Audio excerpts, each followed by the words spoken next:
Friendships are like color pencils. When you just got them, it's new, and when you break the relationship by rubbing on each other, that sounds really wrong, okay?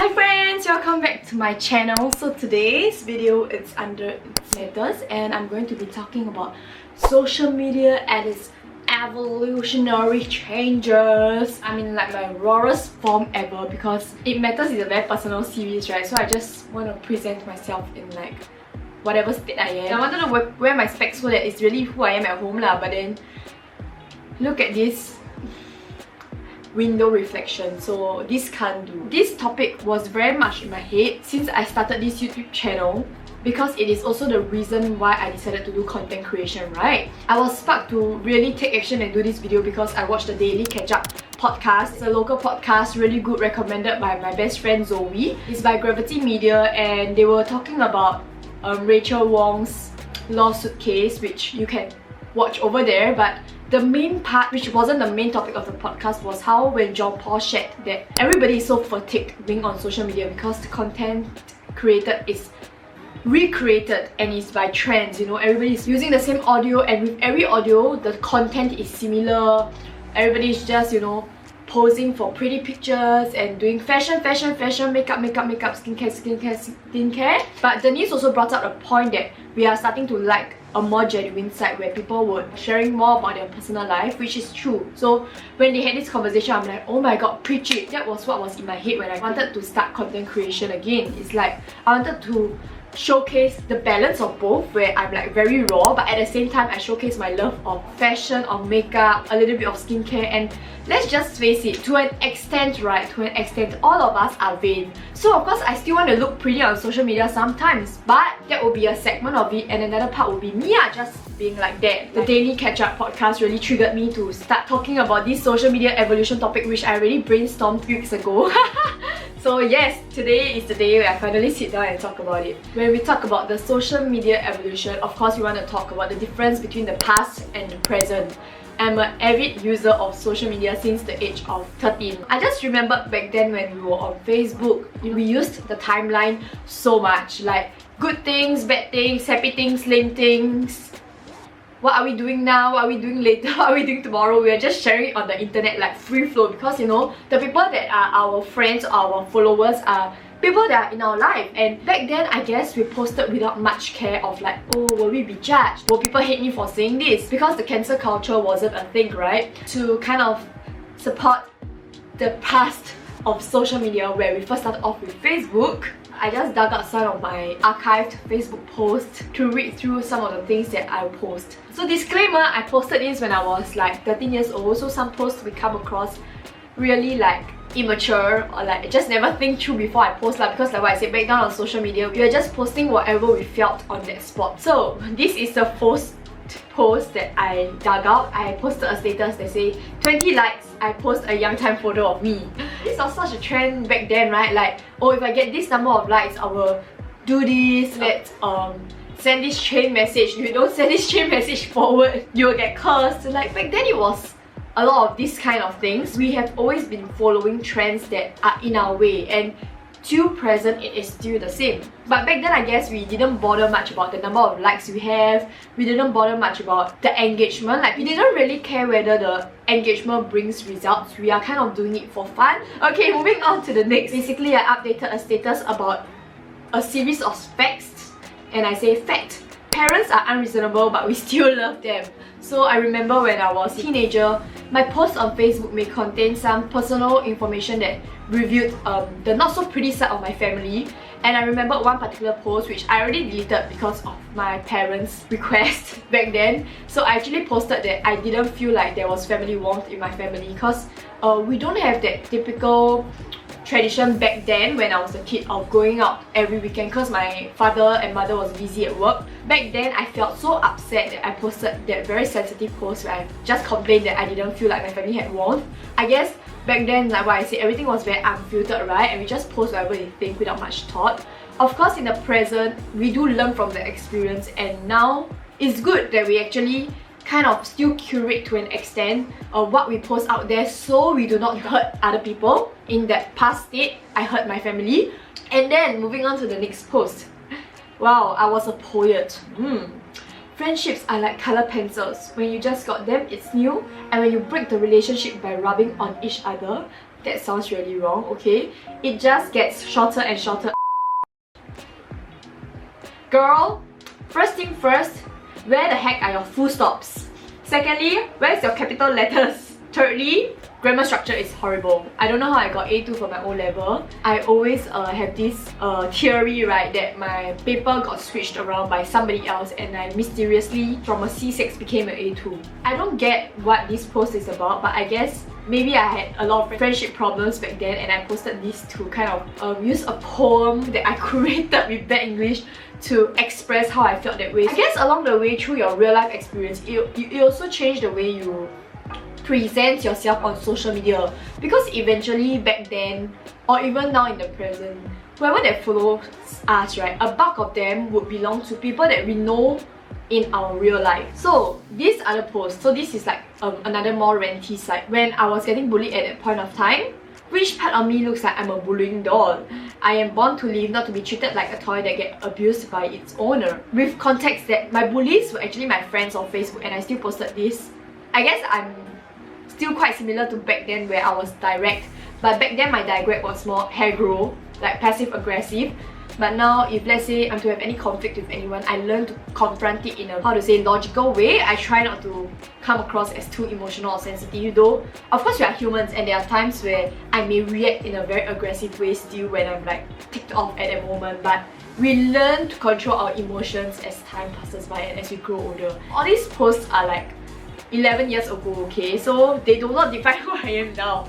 You see, social media in the past, back then when it was just Facebook or Twitter, our pictures were very unfiltered, or we used like those like preset filters that was already in the app for us. So we didn't feel the need to curate as much. Or maybe even with curated, it's more to be indirect. I guess two ways back then when we did things indirectly is to ensure number one, we don't hurt the people directly, or number two, we want to express our feelings, you know, but we just don't want that person to know, even though that they are following us. So yeah, that was the past of social media, man. I felt like it was so social. I saw this post by a fellow dancer who was like, back then it was social media, now it's social media. It is very eye-opening to see that I'm not the only one that has been feeling very fatigued of social media platforms. I'm not the only one that feel like, why is social media nowadays so boring? I'm so sorry to the creators out there. I know you're putting a lot of hard work. I respect every creator's content, but it's more of like what John Paul said, you know, the content are constantly being recreated. So you're seeing the same content for like a good duration of like few weeks to few months, sometimes even. So moving on to the present, we all know that different age groups will use different types of social media platforms. For my age group, which is the Gen Z age group, or like slightly higher up, which is the Gen X or millennials, our main platform is mostly Instagram. And now moving forward, a lot of us are using TikTok a lot more. And yeah, we already kind of moved off the space where Twitter and Facebook is our main social media platforms, right? Because now there's so many platforms that we can use. As for the older generation, like the boomers or like the older millennials of our parents or uncles or aunties, let's say that, I would still believe that most of their main platforms are still Facebook. But however, they have also shifted towards Instagram and TikTok to an extent. I believe that their future generations, like their descendants, which is us, right, are using it. So they want to see what's up with our life. Back then, Instagram was very simple. It was just like a blog, right, where you just posted your photos and a caption. But now it has evolved into so many features. It has Instagram stories, it has IG live, it has videos, it has reels. It's evolving so quickly as the years go by, and of course the way we post also will change along the way. Let's take it as Instagram now is our Facebook of the past. I feel like there is a change in the way we post things on our social media platforms. Like what I said, back then in Facebook stage we were very open. On the other hand, in the present state, in Instagram, we all want to have the aesthetic feed. We tend to post, if let's say Instagram story is our version of Facebook status lah. So our Instagram stories are a bit more curated as well. Some Instagram stories tend to be a bit more pretty also.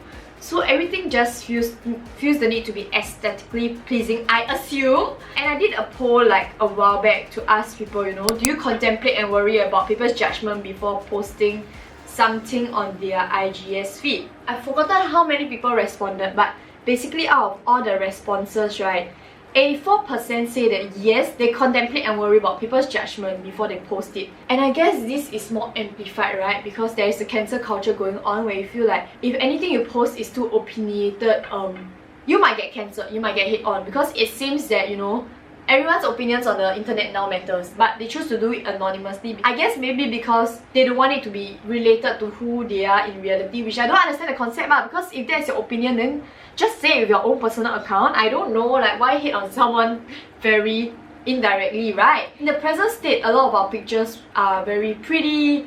We will never post a picture of us wearing our sleeping clothes, our messy bun, and a selfie anymore. Last time we would do that, right? Like for example, just got out of bed, then like take photo, post.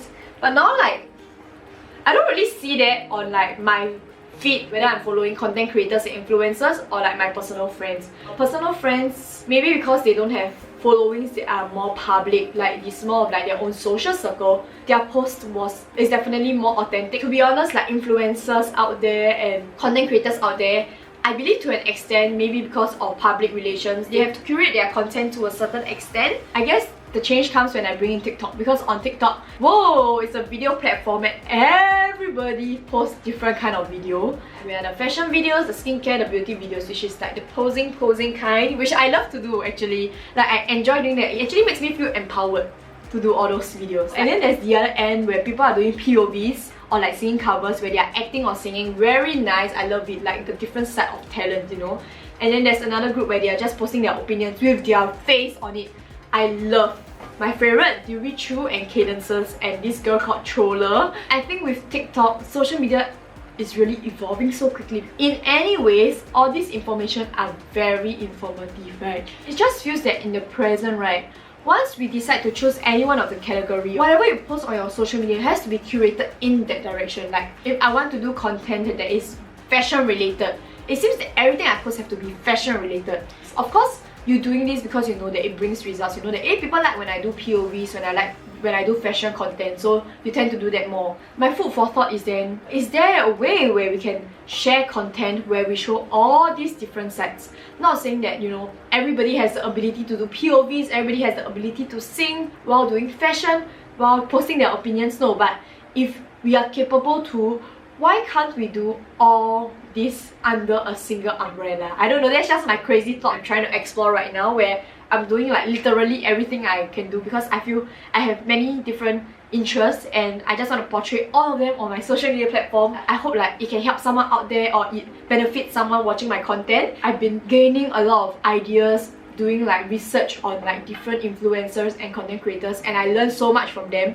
But it's just that I feel it's a pity, you know, that because I feel like I really want to know how they are like behind the camera. I want to know how they are like off the camera, and it would be nice to see that. Just nice now in the trend of social media, a lot of things that are very collaborative, very sponsored. Mind my bad English, I'm like speaking at the top of my head right now. It's all mostly related to lifestyle, fashion, beauty, skincare, right? People start to follow that trend. Like what I said, since the past, right, you know, we tend to follow this trend.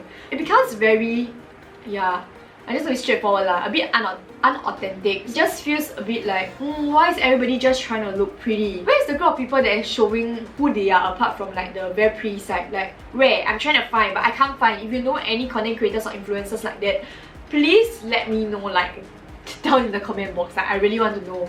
Eventually, we are all humans. We kind of want to see a more personal side of things, and I feel that that side, right, the authentic, genuine side, is kind of diluted. Not that it is wrong, but I'm just thinking of an idea, like, isn't it great if you can bring a balance of the past social media and the present social media, where we can do both aesthetic things and like the more authentic and raw things?